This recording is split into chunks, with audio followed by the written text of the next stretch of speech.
cutting off Prince Andrew, because I had always understood that the king did appreciate and realize that he was going to have to look after his brother. Behind the sealed doors of Royal Lodge's most forbidden wing, investigators have uncovered evidence so explosive it threatens to rewrite everything we thought we knew about Prince Andrew's decades of carefully guarded secrets. What they found in those locked rooms has left even the most seasoned royal experts absolutely speechless. The locked wing mystery. For decades, there has been one section of Royal Lodge that remained perpetually off-limits. Not to the cleaning staff, not to security personnel, not even to members of the royal family themselves. This mysterious locked wing, occupying nearly 1/3 of Prince Andrew's 30-room mansion, has been the subject of whispered speculation among Windsor estate workers since the Duke of York first took residence there in 2004. Royal Lodge, that imposing Grade II listed building set within the private grounds of Windsor Great Park, has always been shrouded in an air of secrecy, but nothing compared to the Eastern Wing. Former staff members who worked at the property during Andrew's tenure have spoken, always anonymously, about the strict protocols surrounding this particular section of the house. Keys existed only in Andrew's possession. Electronic access codes were changed monthly, and perhaps most tellingly, the Duke himself would physically check the locks on the connecting doors multiple times per day. When Andrew signed that 75-year lease agreement with the Crown Estate back in 2003, paying just £250 per week for a property valued at over £30 million, few questioned why certain renovations required such extensive privacy measures. The official explanation was simple: private office space and personal archives. Nothing more, nothing less. The palace was satisfied, the media moved on, and for 20 years, the locked wing remained exactly that, locked. But the events of the past 3 years have changed everything. Andrew's catastrophic Newsnight interview in November 2019, his forced withdrawal from public duties, the Virginia Giuffre lawsuit that cost him an estimated £12 million to settle out of court in February 2022, and most recently, the explosive revelations about his connections to alleged Chinese spy Yang Tengbo that emerged in December 2024. Each scandal chipped away at the protective walls the Duke had built around himself. King Charles, finally losing patience with his brother's endless controversies, issued an ultimatum in October 2024. Move to the far more modest Frogmore Cottage, recently vacated by Prince Harry and Meghan Markle, or face complete financial cutoff. Andrew refused. He claimed he had secured funding from legitimate sources to maintain Royal Lodge independently. He insisted his lease was ironclad. He would not be moved. That defiance proved to be Andrew's greatest miscalculation. Because Charles didn't just want his brother out of Royal Lodge for financial reasons, the king had been receiving intelligence reports about Andrew's activities that painted a deeply concerning picture. Reports that suggested the locked wing might contain far more than dusty archives and old correspondence. Reports that demanded investigation. By late November 2025, Charles had seen enough. Working with senior palace advisors, the Home Office, and even MI5, a decision was made. A formal investigation would be launched, and if probable cause could be established, investigators would finally enter that mysterious locked wing. The very sanctum Andrew had protected so zealously for more than 2 decades. The legal groundwork was laid carefully. This wasn't a criminal raid, not initially. It was classified as a security assessment, authorized under protocols that give the Crown certain authorities over royal residences, even those under private lease. Andrew's lawyers protested vigorously. They threatened legal action. They cited privacy rights. They argued lease agreements. But by early December 2024, the orders were final. On a cold morning in the first week of December, a team of investigators arrived at Royal Lodge's gates. Andrew, reportedly forewarned by his legal team just hours earlier, was not present. He had retreated to a private location, his whereabouts kept secret even from palace officials. What those investigators found when they finally breached the locked wing would prove that every precaution, every locked door, every denied access request over 20 years had been hiding secrets far darker than anyone imagined. The investigation unfolds. The team that entered Royal Lodge that December morning was unlike any that had ever set foot in a royal residence before. This wasn't palace security conducting a routine check. This was a coordinated operation involving members of MI5's counterintelligence division, financial crimes investigators from the National Crime Agency, and senior officials from the royal household itself. The unusual composition of this team spoke volumes about what authorities suspected they might find. According to sources with direct knowledge of the operation, the first barrier they encountered was technological sophistication that seemed wildly excessive for simple private office space. The doors to the locked wing featured military-grade electronic locks, the kind typically found in government-secure facilities.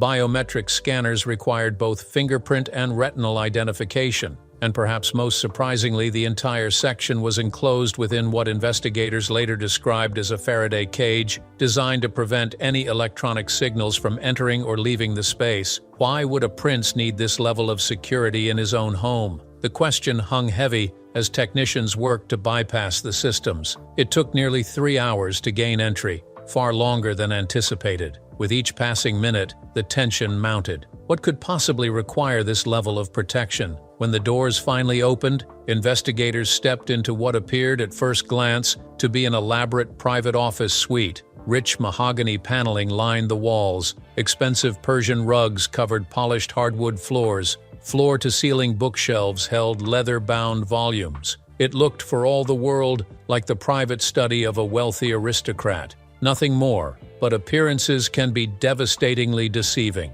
As investigators began their methodical search, the true nature of the locked wing began to reveal itself. Behind one of those elegant bookcases, triggered by a mechanism hidden in what appeared to be a decorative wall sconce, a concealed door swung open. Beyond it lay a second room, this one decidedly less decorative and far more functional. The walls were lined with filing cabinets, not antique furniture pieces chosen for aesthetics, but modern, fireproof, secure storage units. Dozens of them, each labeled with coding systems that meant nothing to the investigators initially examining them. But as drawers were opened and contents examined, patterns began to emerge, patterns that sent immediate alerts up the chain of command. Financial documents dating back to the 1990s filled entire cabinets, offshore account statements from jurisdictions known for banking secrecy, corporate structures registered in places like Panama, the British Virgin Islands, and Luxembourg, payment records for amounts ranging from tens of thousands to millions of pounds, with recipient names that investigators recognized immediately from other ongoing inquiries. But it was what they found in the third room, access through yet another concealed door, that truly stunned the investigative team. This space had been converted into what can only be described as a personal intelligence center. Multiple computer workstations, all disconnected from any external networks, sat on custom-built desks. Server equipment lined one wall, the kind used for storing massive amounts of encrypted data. And covering another wall, a large corkboard displayed what appeared to be a relationship map, with photographs, news clippings, and handwritten notes connected by colored strings. At the center of this web sat Prince Andrew himself. Radiating outward were connections to dozens of individuals. Some were recognized immediately: Jeffrey Epstein, Ghislaine Maxwell, various Middle Eastern businessmen and government officials, the recently exposed Yang Tengbo. But others were unknown, at least initially.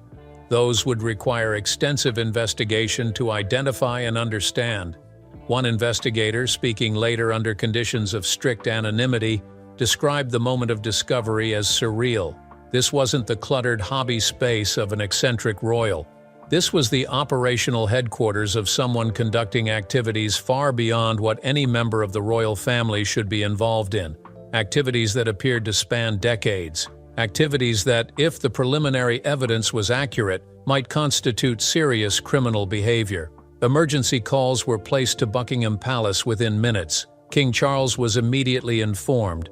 Emergency meetings were convened, and the investigation, initially planned as a day-long assessment, was instantly upgraded to a comprehensive forensic examination that would continue for weeks. The contents of the locked wing were carefully catalogued, photographed, and in many cases, seized as evidence. Prince Andrew's lawyers received formal notification later that evening. their client was now the subject of multiple investigations spanning financial crimes, potential breaches of national security, and possible violations of international law. The locked wing had been breached, and there would be no putting this particular genie back in its bottle. The hidden archives.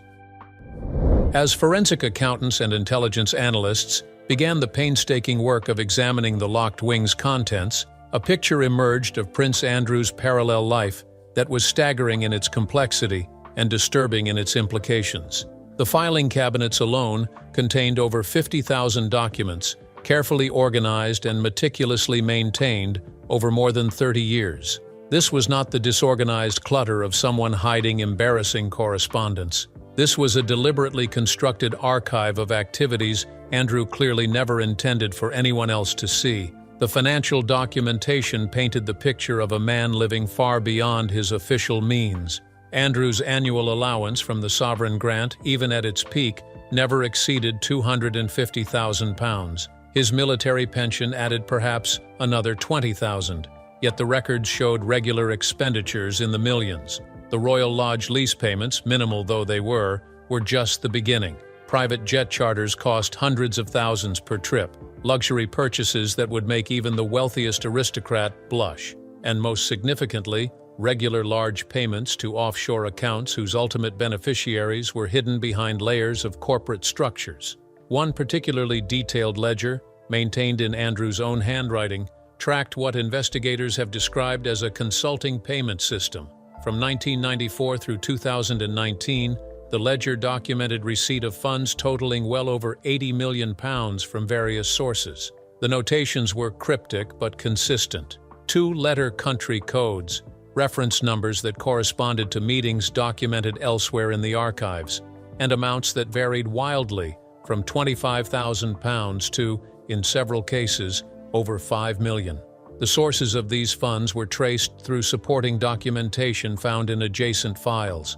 Middle Eastern royal families seeking to leverage Andrew's royal connections for business opportunities. Central Asian oligarchs wanting introductions to British government officials. Chinese business interests, some with documented ties to Chinese intelligence services, paying for access to sensitive information about British trade policy and diplomatic initiatives. The consulting payments, investigators concluded, were essentially selling his royal position and the access it provided.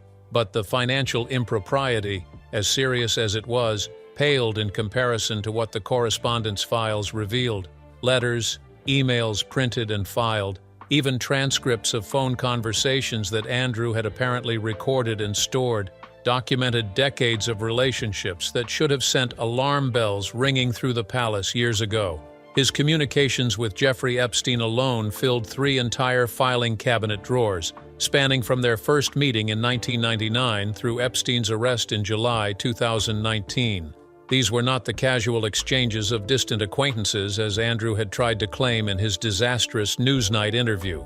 These were the detailed communications of close collaborators, discussions of mutual business ventures, coordination of travel plans to ensure their paths crossed regularly. Most damningly, references to young women identified only by first names or code numbers, with Andrew providing feedback on their suitability for various unspecified purposes. One email exchange from March 2002, found preserved in both digital and printed form, showed Epstein thanking Andrew for a recommendation that had proven very beneficial and inquiring whether there might be others of similar quality available. Andrew's response, written from his official email account, suggested several possibilities and offered to facilitate introductions during an upcoming visit to London. Reading these exchanges years later, in full knowledge of Epstein's horrific crimes, the implications were devastating. The Ghislaine Maxwell correspondence was equally extensive and equally damning. From her first introduction to Andrew in the early 1990s through her arrest in July 2020, Maxwell and Andrew maintained regular contact. Her letters detailed social gatherings, often at properties owned by Epstein, where Andrew was listed among the guests. Photographs found in the same files showed Andrew at these events, always surrounded by young women, always appearing comfortable and familiar with surroundings that we now know were settings for systematic abuse.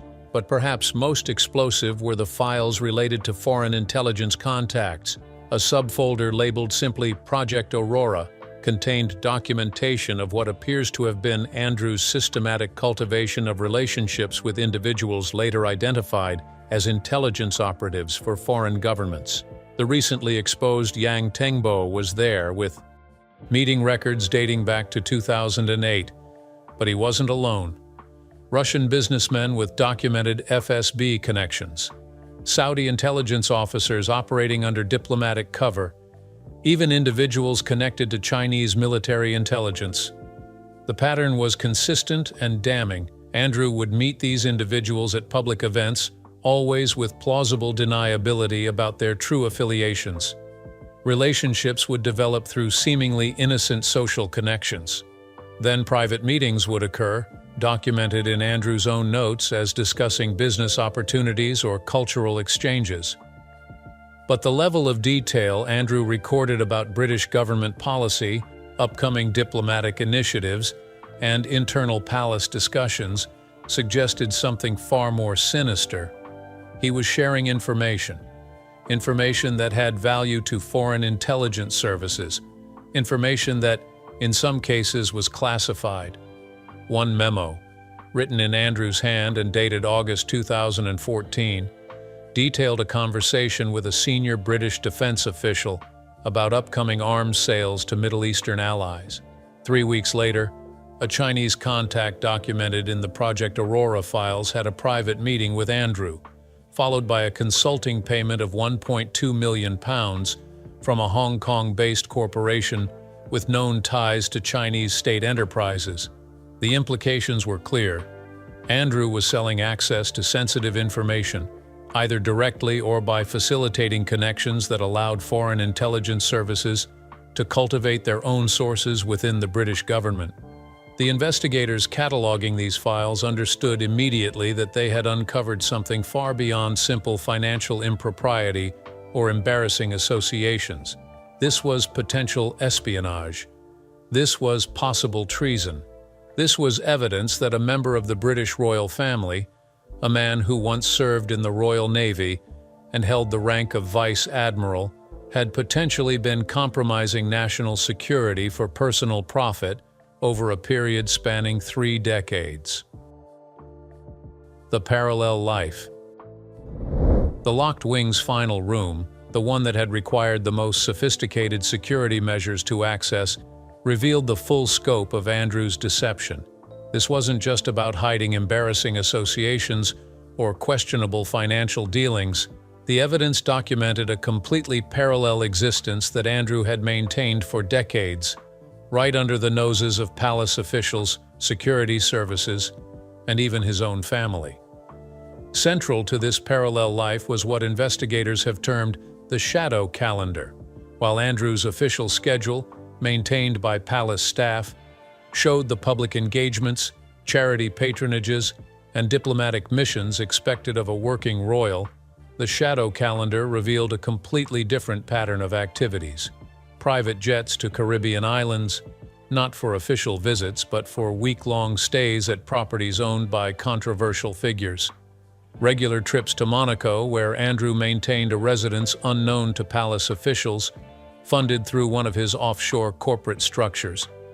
Frequent visits to Dubai, Hong Kong, and Singapore, ostensibly for trade envoy activities, but with entire days unaccounted for in official records. Cross-referencing the shadow calendar with the financial records and correspondence files painted a disturbing picture. Many of these private trips aligned perfectly with the consulting payments documented in his ledgers. A weekend in the Bahamas in June 2007, followed by a payment of £350,000 from a Bahamian registered shell company. A week in Dubai in October 2011, corresponding to a wire transfer of £800,000 from a UAE entity. The pattern repeated dozens of times. Andrew would travel privately, meet with individuals whose interests often conflicted with British policy, and receive substantial payments shortly thereafter. But the shadow calendar also revealed something more personally damaging. detailed records of private parties and social gatherings that Andrew had attended but never disclosed. Many of these events took place at Epstein properties, even after Epstein's 2008 conviction for soliciting prostitution from a minor. The official narrative from palace sources had always been that Andrew severed ties with Epstein after the conviction, seeing him only once more in 2010 to formally end their friendship. The shadow calendar told a very different story. Entries documented at least 17 separate meetings between Andrew and Epstein from 2009 through July 2019, when Epstein was arrested on federal sex trafficking charges. Some of these meetings occurred at Epstein's Manhattan mansion, others at his New Mexico ranch. At least 3 took place at properties in the Caribbean, and most damningly, several occurred in London, with Epstein visiting the UK specifically to meet with Andrew, staying at hotels where rooms were booked through corporate accounts traced back to Andrew's offshore entities. Accompanying these calendar entries were notes, written in Andrew's characteristic scrawl, that suggested the meetings had specific purposes: discussing mutual investments, reviewing strategies for managing legal and public relations issues, coordinating responses to media inquiries. This wasn't a friendship that had ended in 2010 with an awkward walk in Central Park. This was an active, ongoing partnership that continued right up until Epstein's final arrest made such contact impossible to maintain. Perhaps even more troubling were the entries related to young women. The shadow calendar tracked arrivals and departures of individuals identified only by first names or initials. Cross-referencing these entries with flight records subpoenaed from private aviation companies revealed a pattern of young women, typically in their late teens or early 20s, traveling on jets chartered through Andrew's corporate accounts. The destinations varied, but the pattern was consistent. These women would arrive at whatever location Andrew was visiting, stay for several days, then depart on return flights also paid for through Andrew's accounts. Investigators have been careful not to jump to conclusions about the nature of these arrangements, but the circumstantial evidence is deeply problematic.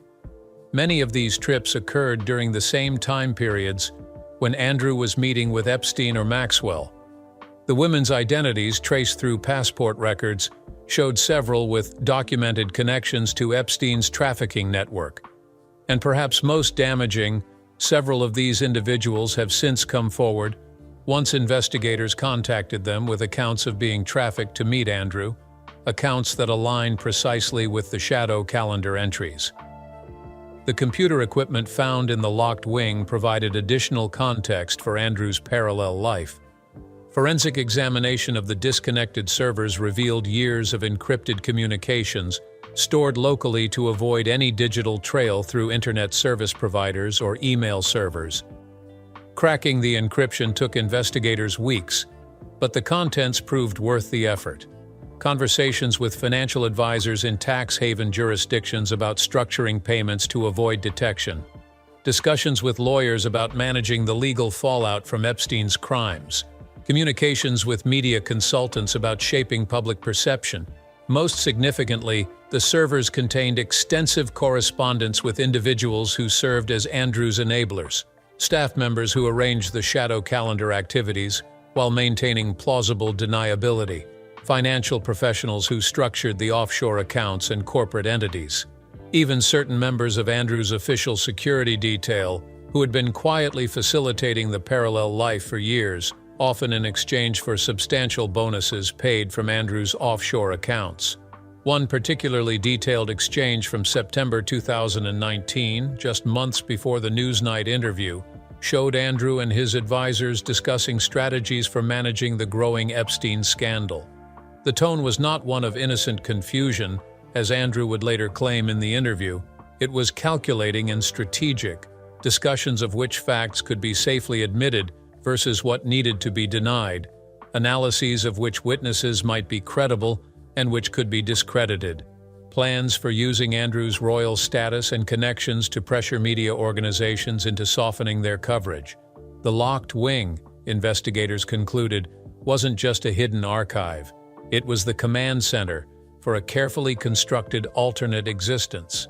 An existence where Andrew leveraged his royal position for personal profit, maintained relationships with criminals and suspected intelligence operatives, and potentially engaged in or facilitated serious crimes, all while presenting himself publicly as a working member of the royal family dedicated to service and duty. The sophistication of the operation, the decades it had remained hidden, and the sheer scope of the deception represented something unprecedented in modern royal history. Royal fallout and palace response. The call came through to Buckingham Palace at 3:47 on the afternoon of December 6, 2025. King Charles was in a meeting with the Prime Minister when his private secretary interrupted with news that could not wait. The investigators at Royal Lodge had found material requiring immediate royal attention. Within an hour, Charles had been fully briefed on the initial findings. Within 2 hours, emergency meetings were underway that would continue, in various forms, for days. The king's first reaction, according to sources present at these discussions, was one of profound shock mixed with grim resignation. Charles had known his brother was problematic. The scandals of recent years had made that abundantly clear, but the scope of what the locked wing revealed went far beyond embarrassing associations or poor judgment. This was systematic deception, potential criminal activity, possible espionage, and it had been happening under the Crown's roof in a property leased from the Crown estate for more than 20 years. The immediate concern was containment. News of the investigation would inevitably leak. The question was how to manage the narrative when it did. Charles convened what palace insiders have described as a war council. His most senior advisors, the palace communications team, legal counsel, representatives from the Home Office and security services. Even the Prime Minister joined remotely for portions of these discussions. The consensus was clear. This could not be covered up. The evidence was too extensive. Too many people now know, and any attempt at concealment would only make the eventual revelation more devastating. But neither could the full scope of the findings be immediately disclosed. Ongoing investigations needed to proceed without interference, witnesses needed to be interviewed, evidence needed to be properly analyzed, and most critically, if there were indeed national security implications, those needed to be fully assessed before any public statements were made. The decision was made to confirm that an investigation was underway, to acknowledge it concerned Prince Andrew's financial affairs and associations, but to provide no additional details while emphasizing full cooperation with authorities. The statement, released on the evening of December 8th, was carefully worded to reveal nothing while confirming everything. An investigation had been initiated. It involved review of documents related to the Duke of York's private business activities. The king was kept informed and had directed full cooperation with relevant authorities. Prince Andrew had been notified and was expected to participate fully in the inquiry. No further comment would be provided while the investigation was ongoing. The media reaction was immediate and intense. Royal correspondents who had been tracking Andrew's scandals for years recognized this as potentially the most serious development yet. Speculation ran rampant about what might have been found at Royal Lodge. Previous allegations were revisited. Every past scandal was re-examined in light of this new investigation, and the questions came fast. What had investigators discovered? Were criminal charges likely? Would Andrew face prosecution? How much had the palace known about his activities over the years? Behind the scenes, Charles faced the most difficult decisions of his young reign. Andrew was his brother. They had grown up together, shared experiences no one outside the royal family could truly understand. But Andrew's actions, if the preliminary evidence was accurate, had potentially damaged the monarchy itself, the institution Charles had spent his entire life preparing to lead. The crown his mother had protected so fiercely during her 70-year reign. How does a king balance family loyalty against institutional duty? The decision, when it came, was definitive. Prince Andrew would be completely severed from the royal family in all but the most technical sense. No royal duties, a status already in place since 2019. No royal residence, the demand Charles had been making for months. No financial support from the sovereign grant or private royal funds. No use of royal titles in any business or private capacity. And most significantly, no access to any royal information, events, or discussions. Andrew would be treated effectively as a private citizen who happened to be born into the royal family. Nothing more. The message was communicated to Andrew through his lawyers on December 10th. His response, according to sources, was one of rage and disbelief. He threatened legal action over the lease termination. He insisted his activities had been misunderstood. He claimed he was being made a scapegoat for decisions made by others. But his protestations found no sympathetic audience at Buckingham Palace. Charles had made his decision. The rest of the royal family, briefed on at least the general nature of the findings, supported it unanimously.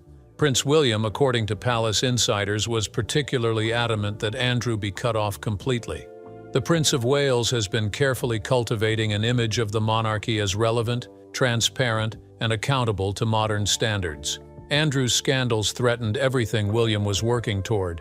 If there was any possibility Andrew had engaged in the activities the evidence suggested, William wanted him as far from the institution as possible, and he made that position crystal clear to his father. The public relations challenge was immense.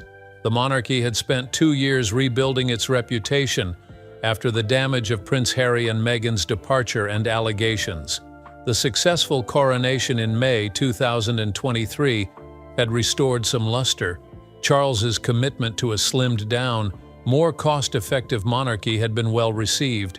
And yet, here was another scandal, potentially more serious than anything that had come before, threatening to undo all that progress. The communications strategy focused on transparency and accountability. Unlike past royal scandals where the instinct had been to protect the institution by protecting family members, this time the message was clear. The crown itself would not shield anyone from accountability. If Andrew had broken laws, he would face consequences. If his activities had compromised national security, that would be addressed. The monarchy, the strategy emphasized, was bigger than any one person, even a prince of the blood. But privately, palace officials were deeply concerned about what the full investigation might reveal. The initial findings were bad enough. What else might emerge as forensic accountants traced financial transactions and intelligence analysts interviewed witnesses? How many more shoes might drop? And critically, how much had various palace officials known or suspected over the years? The investigation might not just damage Andrew, it might expose years of institutional failure to properly oversee a troublesome royal. The future of Prince Andrew. As December 2025 draws to a close, Prince Andrew finds himself in a position unprecedented for a modern royal, stripped of all official duties and support, under investigation by multiple authorities, facing potential criminal charges ranging from financial crimes to espionage, and completely isolated from the family and institution that once protected him. The locked wing at Royal Lodge, so carefully guarded for so many years, has been emptied. Its secrets are now in the hands of investigators, and Andrew's future hangs in the balance. Legal experts familiar with the case have indicated that charges are virtually certain. The financial crimes alone, involving tax evasion through offshore structures and potential money laundering, carry serious penalties. If prosecutors can prove Andrew knowingly shared classified information with foreign intelligence services, even more severe charges related to espionage or treason become possible. His status as a royal provides no immunity from prosecution. The most he might hope for is that his age, currently 64, and lack of current access to sensitive information might influence sentencing if convicted. The practical implications are stark. Royal Lodge will be reclaimed by the Crown Estate. Andrew has until the end of March 2026 to vacate the property. Frogmore Cottage, the alternative Charles had offered, is no longer available. Andrew will need to secure private housing with his own funds, assuming those funds are not frozen or seized as proceeds of crime. His pension from military service remains intact, at least for now, though calls for its revocation grow louder as more details emerge. He faces, quite simply, the prospect of living as a disgraced private citizen with minimal income and substantial legal expenses. More immediately, Andrew faces the social and familial consequences of his actions. Sources indicate that most family members have ceased all contact. The king will not speak with him. William has reportedly made clear he never wants to see his uncle again. Even Princess Beatrice and Princess Eugenie, Andrew's daughters who stood by him through previous scandals, are said to be devastated by the revelations and struggling with the implications of their father's actions. Andrew is alone in a way few people, least of all royals, ever experience. The investigation continues to expand. Witness interviews have identified dozens of individuals with information about Andrew's activities over the years. Several former staff members have provided statements describing their roles in facilitating his parallel life.